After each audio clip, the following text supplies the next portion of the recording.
For many years, a creature of mystery and wonder has roamed throughout the world. It is a part of religion, culture, and human history like no other. Its territory was once vast, and its numbers were uncountable. Feared, worshipped, and loved by most, its role is now forgotten.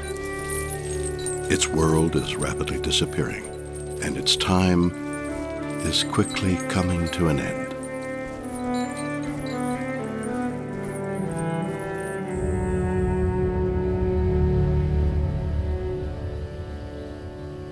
Maybe 100 years ago in Thailand, must have been over 100, 200,000 elephants, at least.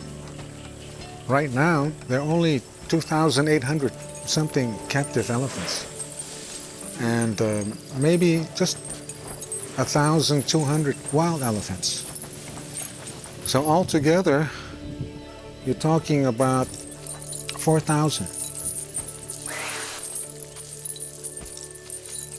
This is Nong Mai, one of the 4,000 elephants left in Thailand.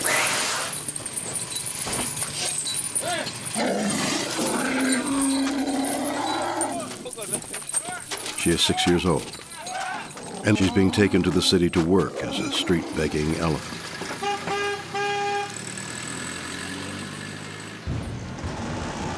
This is one of their only ways to survive.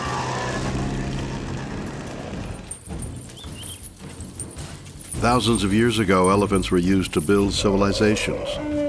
They were essential in warfare. Thailand defended its freedom and conquered its enemies using elephants. For the past 100 years, the elephant has been used to harvest the forests. Logging helped to build the kingdom's modern-day economy, creating jobs and industry, all on the backs of elephants. Unfortunately, this relentless logging devastated the forest habitat. In 1990, logging in Thailand was banned, but the damage was already done, and there was hardly any forest left for elephants to roam freely. Elephants in Thailand became not only homeless, but out of work as well. Times changed, and the elephant became an essential part of a new industry.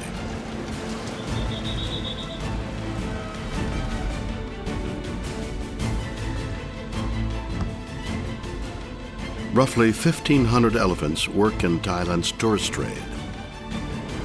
Most elephant tourism is very hard on elephants. It requires doing things that are not in their nature.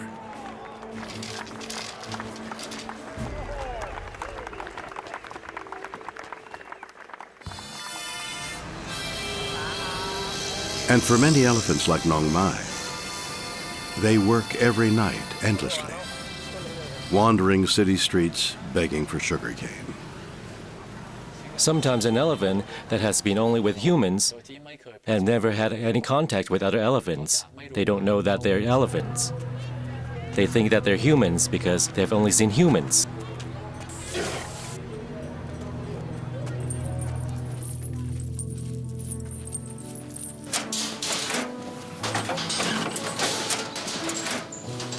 Alien in our world and endangered in their own. The Asian elephant is now most certainly a long way from home. But before working for humans, what was the role of the elephant? Perhaps the elephant had a real job, one that had evolved over millions of years. The elephant is truly a super keystone species that helps take care of, wildlife and vegetation, and he is the forester, the living species that takes care of the forest. And the reason that Asia has these lovely, tropical forests is because the elephants worked on them for 20 million years. Most of the forest that once covered Thailand forests that played a key role in flood management, climate stability, and biodiversity, are gone. As a result, the link between the elephant and the forest has been broken. So now there are two big problems. But what if you could solve both problems by returning elephants to the forest and make both sustainable once more? It seems quite impossible. Or is it? His Majesty the King of Thailand believed that it was possible. In earlier times, when his royal elephants were taken from the palace to vacation in the forest, he realized they would always return in good health. So in the 1990s, Her Majesty Queen Sirikit of Thailand, responding to the need to restore forest habitat for elephants and other animals, initiated a program to reintroduce elephants back to the wild. This was the first time such a comprehensive plan has ever been attempted. And so, in 2002, the Elephant Reintroduction Foundation was born. Following Her Majesty the Queen's initiative, the foundation began reintroducing elephants to roam freely in 3 sanctuaries, totaling over 450,000 acres of protected forest habitat. This was done in collaboration with the Royal Forestry Department, who provided most of the land where the foundation now operates. In one of the 3 protected areas, the Sablanka Sanctuary in central Thailand, there are natural boundaries to help contain the elephants within a lush valley. Long ago, elephants roamed these forests before humans settled here and damaged the ecosystem. Then, in 1986, the area was declared a wildlife sanctuary by the government. Since then, the forest has regrown, making it suitable for elephants once again. Today, it's home to 24 reintroduced elephants. But returning captive elephants to the forest is more than just setting them free.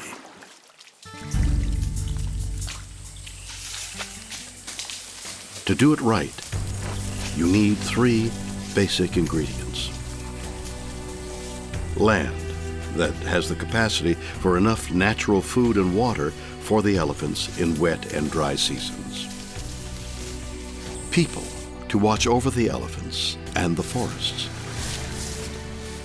People like these field staff. Most of them have grown up with elephants and are former mahouts. That's the name for those who take care of elephants. And of course, elephants. Not every captive elephant can readjust to life without humans.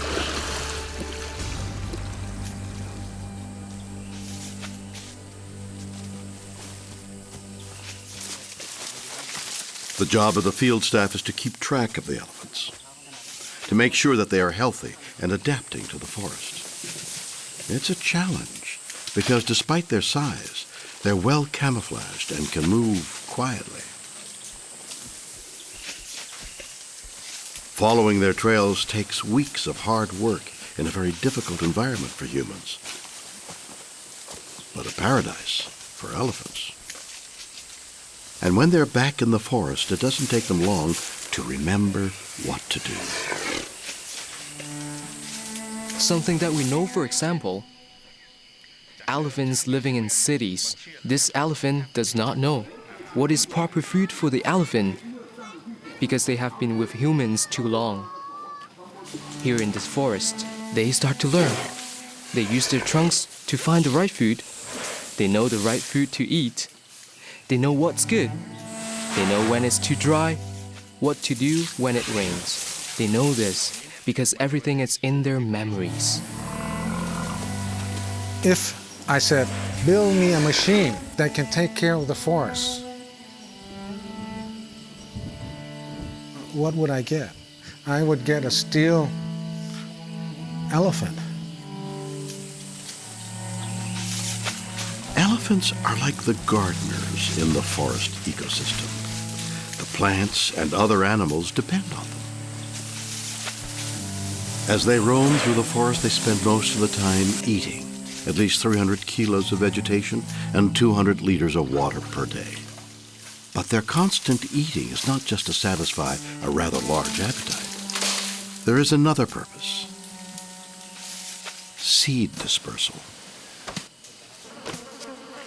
Nature has a machine that takes care of the forest, and it's powered by the thing that it does naturally, which is basically manufacture manure and distributes seeds so that it grows into plants and trees.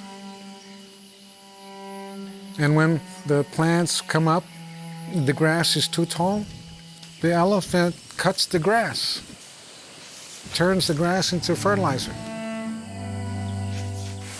The seeds that elephants eat are processed by digestive enzymes that become well fertilized in the dung when they fall to the forest floor, kilometers away from where the original seed was eaten. Some plants may depend entirely on elephants for seed dispersal. By spreading seeds far and wide, elephants maintain a healthy forest structure. They pull down branches, dig water holes, and create trails. All of this shapes the habitat for the other creatures living here. Without the elephants, the forest diversity would be lost. Since the elephants have been reintroduced here, they have not only maintained the forest, they have improved it. But how do these elephants, who've only known a life in captivity, how do they figure out where to find all the right food to eat in this vast forest? It's in their big brain. If we compare the elephant brain to the anatomy of the human brain, we will find that both brains are divided in a very similar way. This is the cerebrum. This is the part that is responsible for memory, and also is responsible for learning, behaviors, and the emotions. These grooves in the elephant brain show us that, well, they indicate very clearly that elephants have very good memories and are able to learn and are very intelligent. This massive and developed brain could explain why elephants in the wild live in closely knit families and have many ways of expressing emotions and communicating with each other.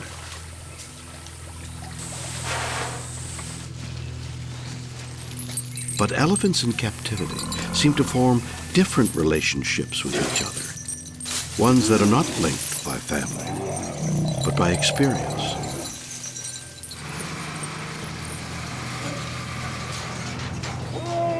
Tawan is a young bull who's been donated to the foundation. He is going where few elephants have gone before. He has no experience in this new world, but perhaps a distant memory stirs inside his massive brain.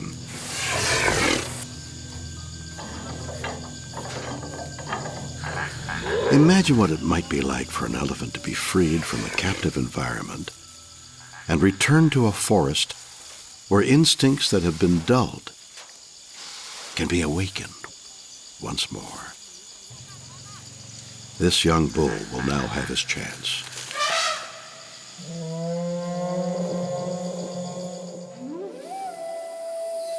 He's a good shape.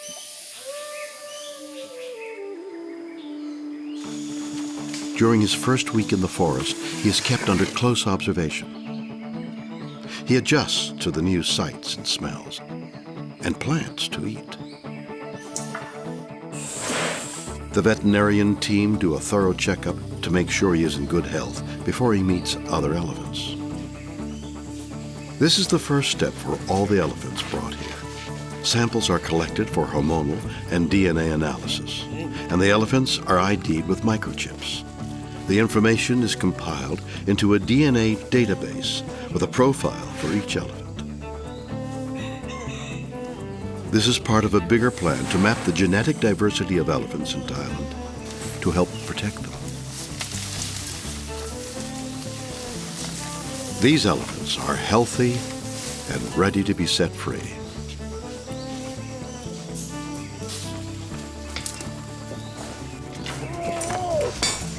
But not all captive elephants are so lucky.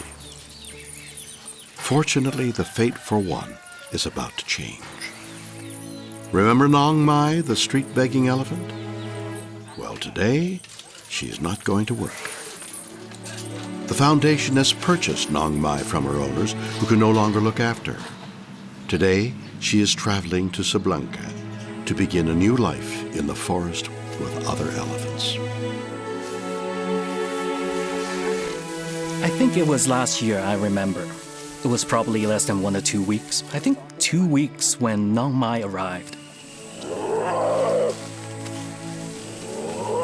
She was carefully put close to Pom Pam, and the staff noted Pom Pam's behavior. Did she like little elephants? The staff noted that she didn't attack the little one. They actually liked each other and could be around each other. Pom Pam is a mature tourist elephant who was brought to the sanctuary a few weeks before Nong Mai. Nong Mai wasted no time and bonded with Pom Pam, as if she found her long-lost friend. The behavior of Nong Mai is like a wild elephant now, because she's not street walking and selling sugarcane anymore. The two are now inseparable. Pom Pam is protective of Nong Mai and acts like her mother. They are learning from each other as they adjust to their new life of freedom.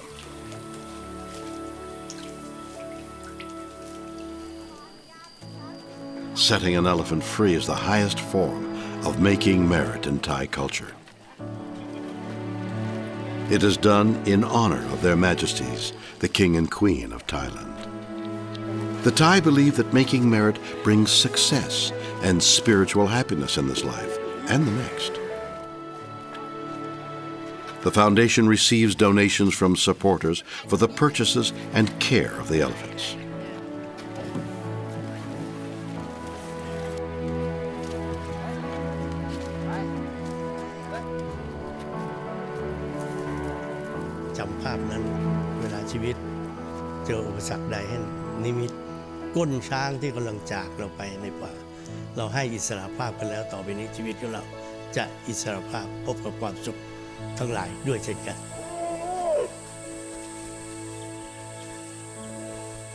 Most people don't believe that a captive elephant can change. Nobody believes it. We are here and we know it's true. We have seen them adapt and change. You have to see it for yourself, like we do, how they can survive naturally and happily in the wild. Now free from a captive life where everything is controlled by humans, these elephants can start to make their own choices.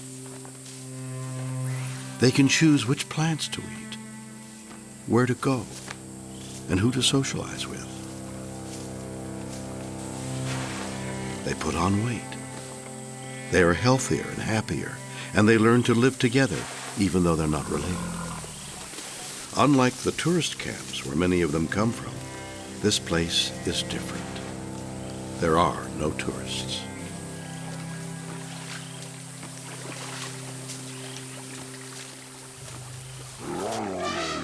With very little human interaction, these elephants develop social groups and bond with each other, just like wild elephants.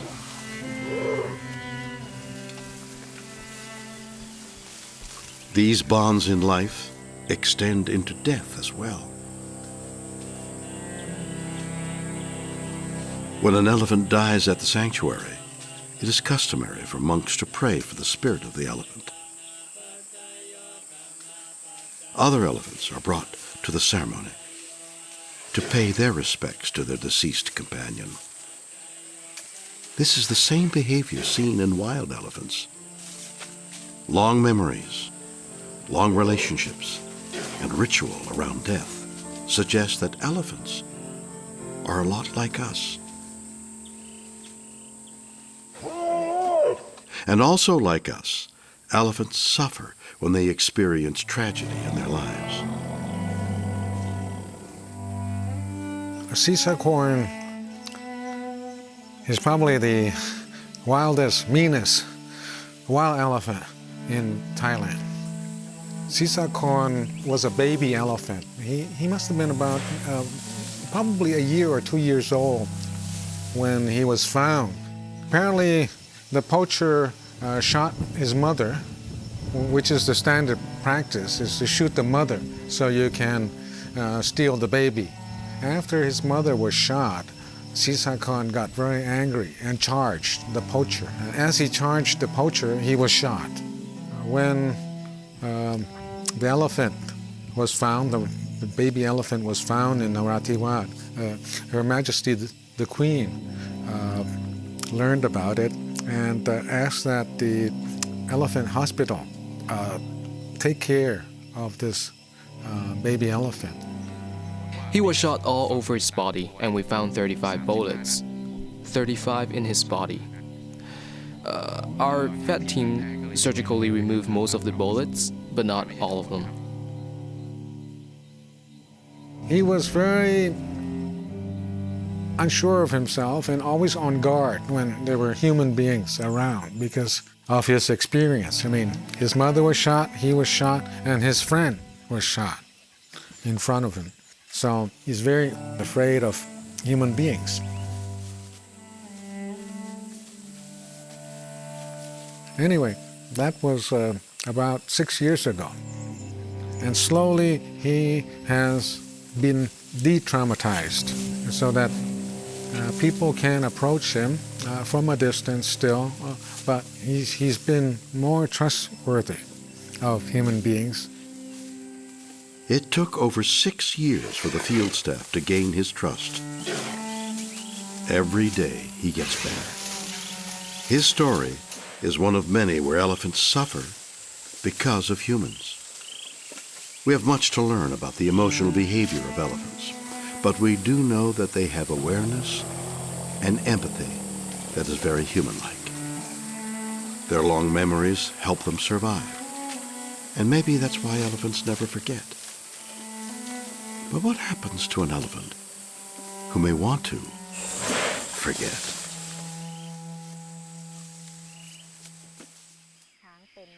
Elephants they have always helped to save our country, but nobody has been serious about letting them live comfortably, even though they have helped us so much for such a long time, since our ancestors' time.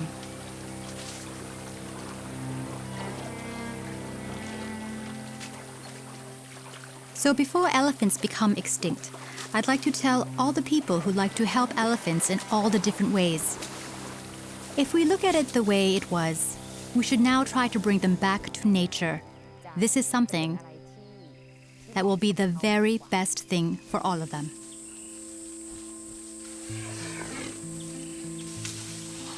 ทุกชั่วโมงนั้นจะมีสิ่งที่ดับสูญหายไปจากพื้นโลกลงไปมีการที่ห่วงลูกโซ่ของความหลากหลายทางชีวภาพนั้นได้ถูกขาดไปนั้นผมคิดว่ามันเป็นการบั่นทอนชีวิตของมนุษย์ไปพร้อมๆกันด้วยแล้ววันหนึ่งข้างหน้าถ้าหากห่วงโซ่มันถูกขาดวิ่นไปจนกระทั่ง beyond to repair นะครับชีวิตของมนุษย์ก็จะตกอยู่ในความอันตรายได้เพราะฉะนั้นผมคิดว่าชีวิตของทุกชีวิตจะเป็นสัตว์ใหญ่อย่างช้างก็ตามจะเป็นนกสักชนิดหนึ่งหรือจะเป็นพืชสักต้นหนึ่งหรือพันธุ์หนึ่งอะไรก็แล้วแต่นั้นมีค่าควรที่มนุษย์จะต้องรักษาไว้เสมอไม่มีครบความหลากหลายผลสุดท้ายชีวิตของมนุษย์ของเราก็จะแตกสลายไปพร้อมๆกับโลกใบนี้ครับ Elephants are considered to be in the natural world, in the ecosystems. It's the animal that's the keystone species. They're the animal that is the indicator of a healthy forest. They play a critical role in the environment with all the other animals. They are connected. Like I said, picking a flower affects the stars. It's an important concept. It means one species affects many other species. We hope that this will be the starting point in bringing back other animals too. bringing animals back to the wild. It's what we hope.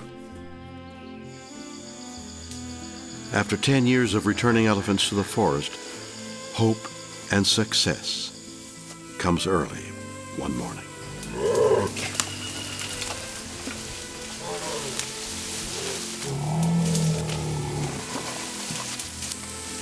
Yarini, formerly a tourist elephant, has given birth to a little female at 3 a.m. on April 17, 2012. She is the first baby born in the Sablanka forest to reintroduced elephants who have naturally mated in the wild.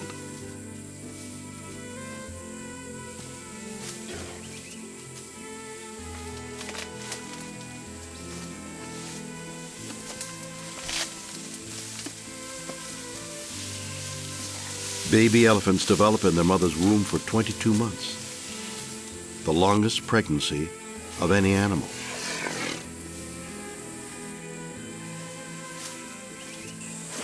Her brain is already fully developed when she comes into the world, and in the first few hours, she has the skills to figure out what she needs to do to survive.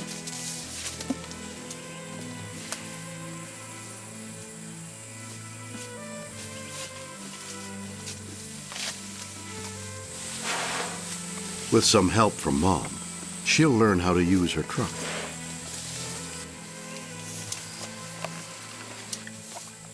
Like humans, learning from elders is a significant part of a young elephant's life. Soon she'll be big enough to explore the forest with the other elephants. She could be the first of a next generation of elephants that may have the distant memory of a life with humans, but the chance to naturally reproduce and resume their real job in the forest ecosystem. But only if there are others that can follow.